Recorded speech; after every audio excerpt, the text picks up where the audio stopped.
Ready to find your flow? AFSA's got you covered. That's right. The hands-on training lab in Richardson, Texas is where you trade PowerPoints for pipe wrenches. Real tools, real systems, and real experience you can actually use. And if you're ready to test your skills, check out the hands-on NFPA 25 workshops, where you'll inspect, test, and maintain live sprinkler systems and fire pumps. No simulations, no fluff, just pressure, flow, and know-how. It's the perfect way to get under pressure without cracking under it. So get fired up and register today at firesprinkler.org. Spots fill faster than a charged branch line. AFSA, where you don't just learn the code, you live it.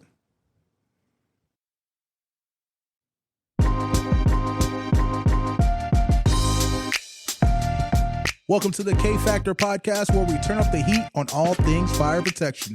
Brought to you by the American Fire Sprinkler Association, this podcast sparks conversations about the latest technology, trends, and tools shaping the industry. Join the AFSA tech team as we fan the flames of innovation in fire safety. Welcome to the K-Factor podcast. This is AFSA Fire Protection Tech Talk. We've had the opportunity to work with Richardson Fire Department, and we've got Deputy Fire Marshal Bryan Patrick in from Richardson Fire. We really appreciate your time. Thanks for having us. We appreciate it. You're welcome. We've also got Eric, of course, so he might be chiming in, helping us out. Really good opportunity to talk to you. I think it's good for our contractors. How many people? We had at least 60 a day. Yeah, that's correct. So around there.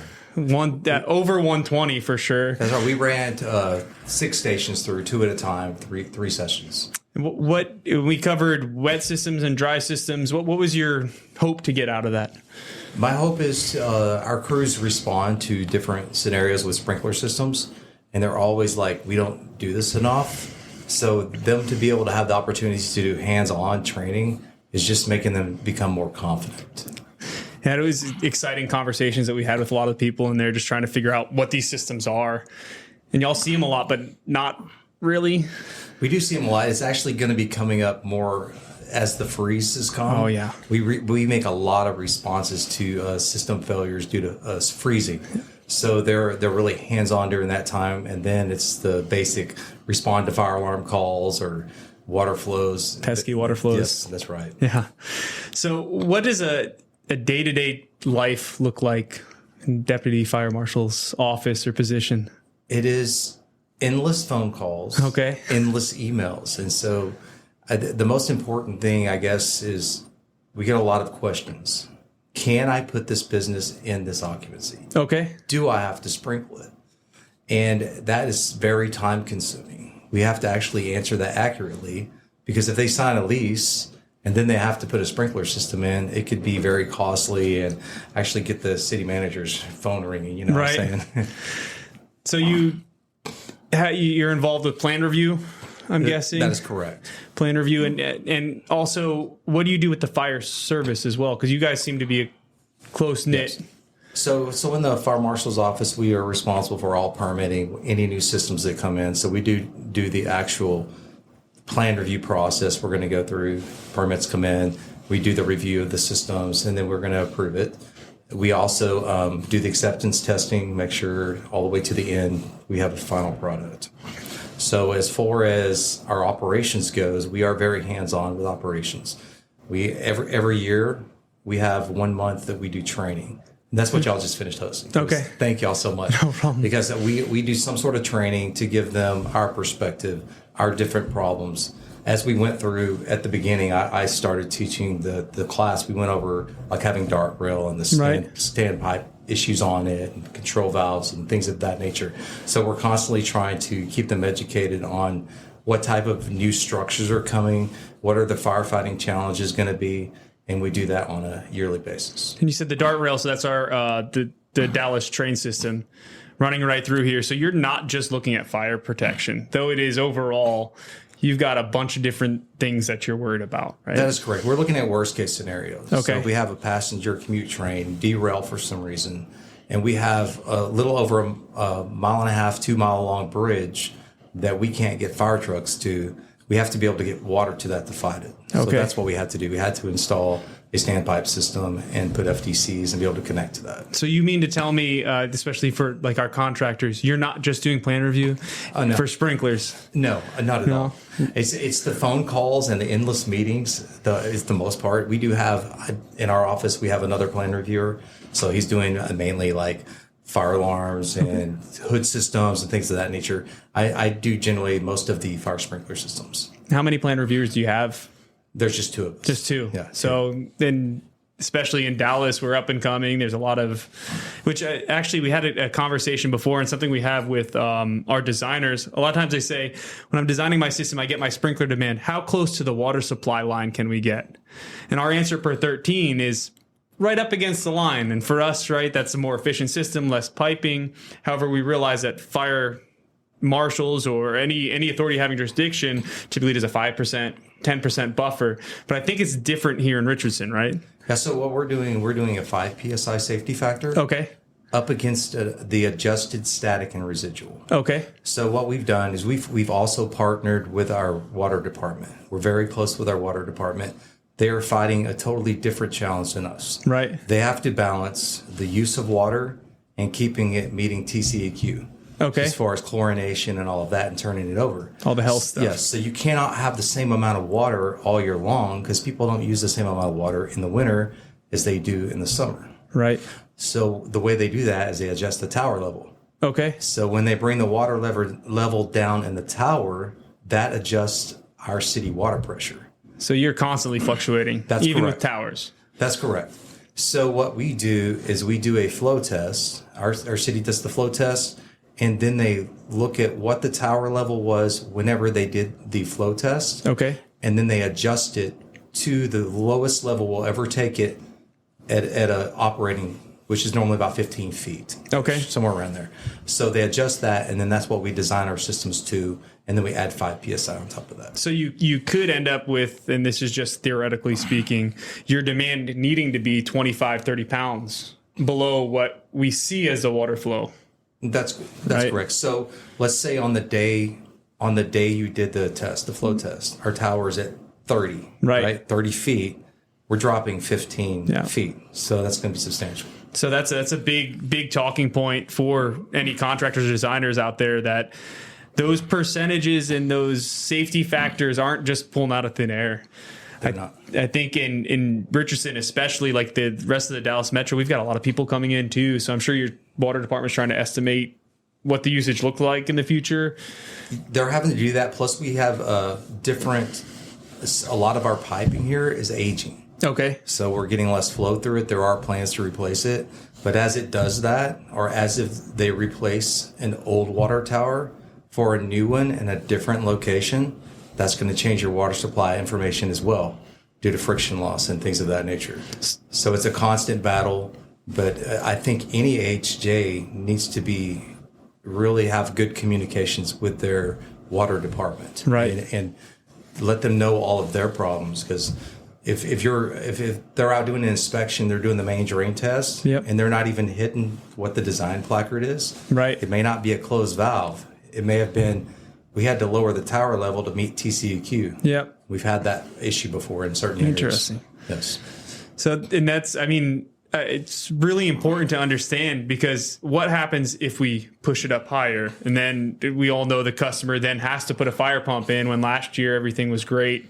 So trying to stay proactive and staying away from that is probably pretty important. Yeah, it is important. So like you're saying, if they have to lower the tower level to keep it, and it goes below the design, you may actually have to add a fire pump. We've had several places where whenever they modify the system, we require them to put a backflow preventer in. Okay. And when they did that, the friction loss from the backflow preventer caused them to have to put in a fire pump. Oh, wow. And so it's just because we had the substantial change. Right. And so the other thing is if they have the water too high, you'll see a water hydrant on the side of the road open for all day because they're having to just waste all the water and flood. And then people get mad because you're wasting water. Right. So it's very difficult for the water department. I've learned more about this from them, and now I understand their challenges and they understand ours. So we try to work together to meet in the middle. That's awesome. Do y'all do the fire, the the water flow testing, or does the water department? The water department does the flow testing. So they pretty much don't want anybody touching their system. They control all the valves. But we got nice clean water for their water system. That's right. So did they have a modeling system, or is it just if you need a flow test, they go out and do a flow test for you? They actually go out and do the flow test. Okay. So they're flowing the hydrants. Nice. And so, and I've given them a form to be able to do this with, and they go through and they're making sure they're using the calibrated gauges and all this. So we've really teamed up with them, and so it's been nice because to have that teamwork, good accurate readings. Yes. And that's awesome. Now, in terms of plan review, of course, on the contracting side, we're always, we got tied up in plan review. What are some of your pain points when you're looking through maybe a plan or something that is just a recurring, fairly easy fix that comes across? I guess my thing is a lot of times people miss the air vent that's required. Okay. Just the basic air vent, or the means to forward flow the backflow preventer. Right. And just little simple things of that nature, or not knowing what type of FDC that we require. Yeah. We have a stores connection. Some people require Siamese. So right. You just need, if you get on the AHJ's website, they normally have a list for like whatever project you're working on, and you can look through it real quick. I know the complaint I get all the time is everybody wants something different. Right. Everyone's different. It would be so nice if everyone is exactly the same, and I agree, but it's just not that way. So if you can just skim over that and make sure at least putting the basic components the way we asked for it, right, must be nice. And ultimately, that fire department connection is for you, right? I mean, they even call it that is fire correct. Department connection. And so we use that, and we've bought high pressure hose that's a large diameter. So that's what our command staff has chosen to use, and that's what we use. So, and I guess the second thing would be is not looking out for the entire design of the building. Okay. And so I'll give you an example, and this is something that's getting more popular in this area, is distilleries. Right. Okay. So if you go look under what commodity classification that is, and it's going to be an ordinary hazard group 2. Right. And so have one come through, they submitted it, and they gave it to me as an ordinary hazard group 2. And now I'm starting to ask questions, which they should have asked. And they could have stopped this with an owner certificate, right? For sure. They're required to do this. That's required in Chapter 4. That's correct. So what are you doing in here? Okay, so you're going to make this product in your distillery. What are you doing with it? Where are you going to store it? Right. It's a flammable liquid. Yeah. What are you going to store it in? How much quantity? And so I got digging into that. And so we are no longer an ordinary hazard group 2 system by far. And we are going to have a H2 room, which is a hazardous material room. Right. So we are going to still be able to make it work, but we're going to make it work right. Yeah. Where it's a safe building. Which is a hard catch on the contracting end, because that bid and that estimate that you put in beforehand, if we just consider it to be, you see it's ordinary hazard group 2 for sure, but it just says distilleries. You start diving into NFPA 30 and we're talking about storage of flammable liquids, maximum allowable quantities. And ultimately, I think something we're trying to push on our education for our contractors is that owner's certificate that you mentioned, especially the general information sign, helps break all that down if we actually put one in. But there's a good position paper from the Society of Fire Protection Engineers that talks about the responsibility between the layout technician or our designer and the engineers. Ultimately, they should be doing that deep dive that you're talking about, that we don't really notice until the back end, which makes it difficult for everybody. Well, and distilleries in particular bring up a really interesting scenario where the distillery itself, the actual making of the liquor, probably would fall under that OH2 category. But once you've got that high proof liquor and you're into more of a storage occupancy, then it probably should push into more of that NFPA 30 flammable liquids concern there. Right. But the distilling process in itself, before you get to that high proof alcohol, probably makes sense there. So it's also taking a look at what part of the facility are we in? What are we talking about? Are we in the storage? Actual occupancy. And breaking down by particular area. And that's correct. And that's what pretty much the building inspections does whenever they come through with a building. Right. You have a building and you're going to determine what type of occupancy is it. And you might have a mixed use occupancy. Right. You kind of like a school. You come in, you do a light hazard school, but you're going to design your kitchen.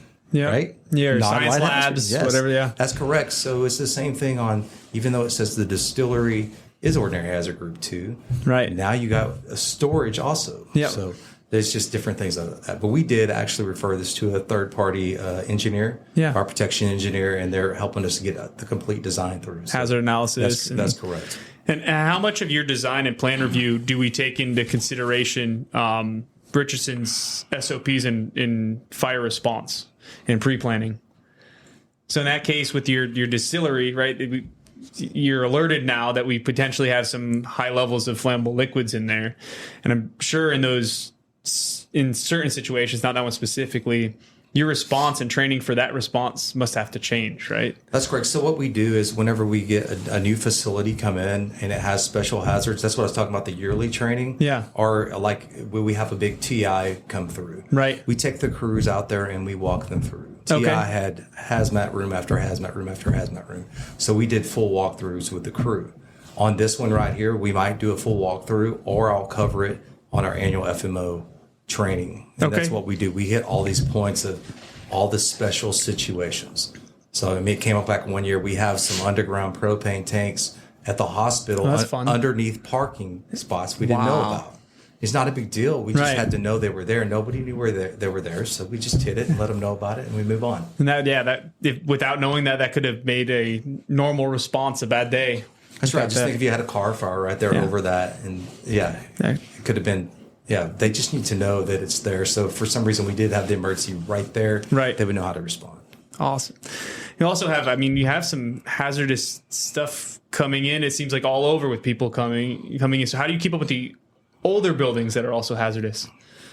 The older buildings, we actually doing inspections. Okay. So we're doing categorizing them and doing them on either annual, biannual, or every 3 years, whatever it is. But we have inspectors that go out and inspect them, and then if it's a higher hazard, we'll have one of us go out and look at them. So.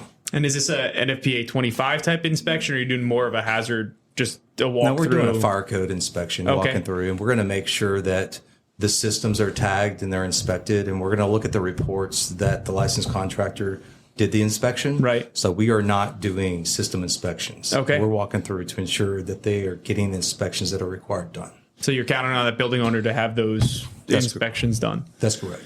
And so they have records of them, and we'll review those records. Right. How much communication do you have with contractors? I have a lot of communication, especially in plan review process. We go through, and I always try to make them know that I'm not against them. Right. I'm on their team. I'm trying to meet the same goals they are. I just want it done right. Yeah. And I'm always open to try to listen. Tell me a new way. Yeah. Show me I'm wrong. I'm okay with that. I can be wrong. Please just prove it to me. Absolutely. Prove it to me. Show me the code. Let's go. So I like it that way because it works better if you are more a partnership versus I'm going to tell you how you're going to do it. Right. That's the way I see it. And ultimately, our customers are your customers too, right? Like we're trying to get the best protection for the people coming in. That is correct. And if they don't get their CO, we're all kind of at a loss. Hard to get paid. That's right. And we want them open. I mean, they're our tax base. If they're making money, then they're helping support the city and keeping us moving. So we want them open, and we don't want to keep them from opening. So, and how much communication with inspections or with the fire marshal's office do you have with local jurisdictions around us?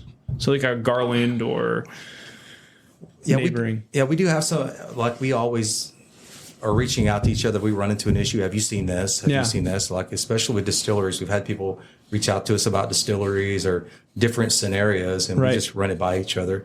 We have a group of different fire marshals we talk to. So it's nice to have that where you can call. Have y'all seen this? Right. For sure. So the distilleries, it just is kind of interesting because you get a big distillery in, and it seems like the last 10 years has been the micro distilleries where those are almost not worried about NFPA 30 because you're producing that one beer, goes off to your little restaurant, get a beer. But we're getting all kinds here, it seems like. That's correct. I mean, they're just getting bigger. They get popular because they make good product, and then they have to make more products. Right. And now they're having to move into a bigger building, and it is what it is, right? I guess if we just didn't enjoy it as much. I like the challenge. Yeah. I like the challenge. I want them to open there. I just want to make sure it's safe. Yeah. It's safe for them and safe for their neighbors. Yep. And if it's safe for our firefighters. That's right. We all win. We're all good about it. Yeah. So, how many people are in the fire marshal's office if you've got 2 plan reviewers? We have 6 total. 6 total. That's correct. So we have the fire marshal, then we have Right. myself, deputy fire marshal, and then we have an investigator and a plan reviewer. Okay. And then we have 2 investigator inspectors and 1 inspector. So you also have to investigate as well. That's correct. Okay. Investigate fires. And that must take a lot of time and a lot of resources. Yeah, so it kind of depends. I think we're blessed in our department. Okay. Because we're pretty much like first scene investigators. Okay. And then we have a lead investigator who takes that more of the role. So we'll go out and do the investigation and we'll determine the cause. And then he moves on to the back leg, which takes a lot of time. You're chasing down cameras. Right. You're chasing down suspects, all of the different behind the scenes to actually put the product together. And yeah, we're blessed. A lot of departments don't have that. A lot of departments are trying to balance plan review, inspections, and now I need to finish that investigation. Right. And so we are blessed here in that way. So with that background, with the investigations, how much is that kind of playing into potential changes you're making on the plan review as far as, hey, we've seen this as an issue in previous fire investigations, things like that. Maybe that's something we want to change locally or adopt, make a change, something like that. So we're doing that on a regular basis. So I mean, like even in this training today, Right. Fire Marshal was here, and you met. So he saw that little temperature controlled drum drip. Right. He's like, why don't we discuss that? And we keep a list of all the things we need to change, whether it's on a fire, if it's on an inspection we saw, if it's on a problem we had with the system. We keep our list for our when we go to adopt our next codes. Right. So we can discuss it. Do we need to make changes or anything like that? So we're absolutely always evaluating. Yeah. So that, I guess to kind of put it in context, being down here in Texas, and I wasn't here for it, which probably lucked out. But about 4 years ago, we had that freeze up. And I know it was a huge headache for our contractors. What did that mean for you and your departments? It was, I'm not even sure of the call Right. volume, but I'm thinking it was in excess of 300, maybe even 400 calls in 2 days. And we were nonstop. Everybody was on the street. Every fire marshal vehicle was on the street. Engines, we were chasing one call after another from broken pipes. It just freezing everywhere. And you're just trying to keep up, maybe isolating the system and trying to get someone out here to fix it and on to the next one. That's correct. And the sprinkler contractors and the supply chain couldn't keep up either. Right. There's no way there was enough sprinkler contractors to fix all the damage we had. We had properties that were on fire watch for months after that. It was really bad. So will there be an increase of dry pipe systems being used around here So no, from that? a lot of our issues were we lost our power grid. Oh, okay. And so when you don't have heat, the Doesn't system matter, that's yeah. designed to be maintained at above 40, it's just going to break. It's breaking everywhere. Yeah, there's no fixing that. But one thing we did do is we're actually going to codify this next time, but we are requiring by policy right now that all dry sidewalls or dry barrels have a minimum of 8-inch exposed barrel length. Try to buy you some time. That's right. So it just to make sure that I haven't had a single one that has 8 inches break yet. Okay. So if it's proving to us that it's working, Right. So we're going to codify it. Yeah. So speaking of codifying, I know a lot of other jurisdictions may be on even the 2007 edition of NFPA 13. And for a lot of contractors or people who keep up with the code books, it gets a little frustrating because it's like we have better protection. What does that cycle look like to get a new adopted standard in? So what we do, we adopt the International Fire Code. Okay. Okay, International Building Code, plumbing code, so forth. So we actually include in our ordinance that we are going to be using the latest effective edition of NFPA. Oh, So we use the latest edition. So that when the new one comes out and it's effective, that is the edition we're under. So you're using the codes and standards as they were intended. Is the building code will push off to the standard, and as that comes in, that's a very unusual. Yes, and we do that because you end up getting behind if you're still reviewing your stuff to 2010 edition, Right. And now we're at 25. I mean, that just doesn't make any sense. No. So we stay on top of it and we keep moving forward. And what we will do is if we've started a project or it's been permitted under the old code, and if it's a major change, we'll allow them to keep that. They've already bid it, they've already priced it, and we're not going to push that cost increase onto them unless it's something that we feel is a life safety issue that needs to be resolved. What are some of your tie-ups for acceptance testing? What things or issues do you run into? Not pre-testing.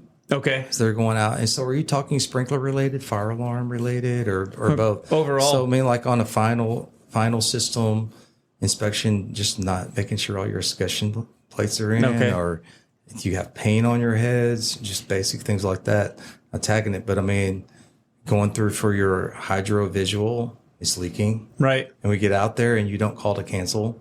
So it's leaking, but we're about to get it pumped back up, and that just ties us up. Right. And it's like, call us and we'll try to get you in the next slot. But everybody's so scared they're not going to be able to get in. And we understand the pressure that's being put on all these contractors by the contractors, Right. by the general contractor. They need it done yesterday or else. I mean, that's pretty much, Yeah, that's it. it's a threat. It will be done. Call the inspection in for tomorrow. And it's like, Right. well, I hadn't even put the pipe in yet. Yeah. I don't care. Call the inspection. It's crazy. We told him it was going to fail, but he said we had to inspect it. I mean, Right. I can't tell you how many times we've done that. That's crazy. Just that communication and we are all in it together. That's I think right. solves a lot of that.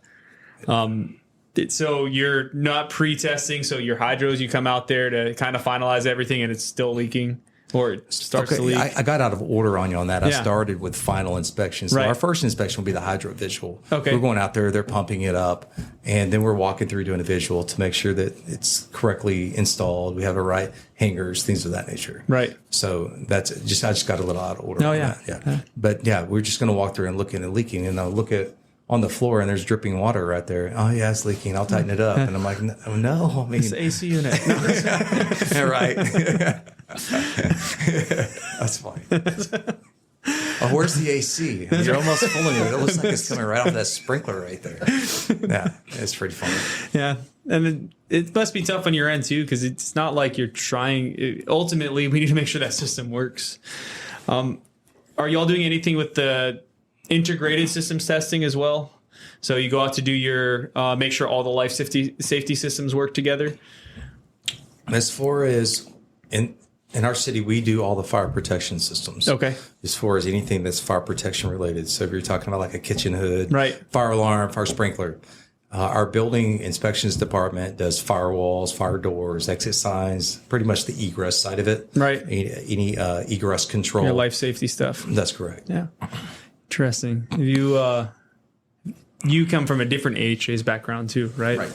So the insurance side. So it seems like one thing as well on the insurance end is they're insuring the property, and then you get the contractor who's trying to appease typically the local jurisdictional requirements. Do you ever run into an issue where what you're requiring is different than the insurance company, or any strict conversations or issues with that?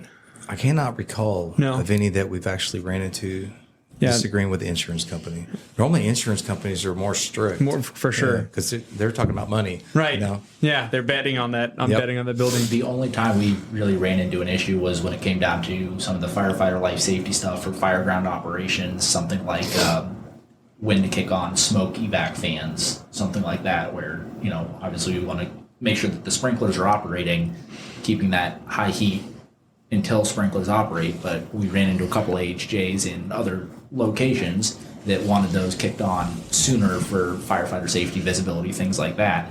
And so it's kind of like, okay, well, I get the life safety side. I'm also trying to advocate for good fire protection. And that was always where that kind of interesting hang up came for me personally. But Yeah. There's... Well, see, that's why they have a room with a control that you can go turn the fans on manually, right? Right. So we can control that. And that's the training we would give to our firefighters as far as when we have the system. If you need to turn this on, you can come here and turn it on manually. Right.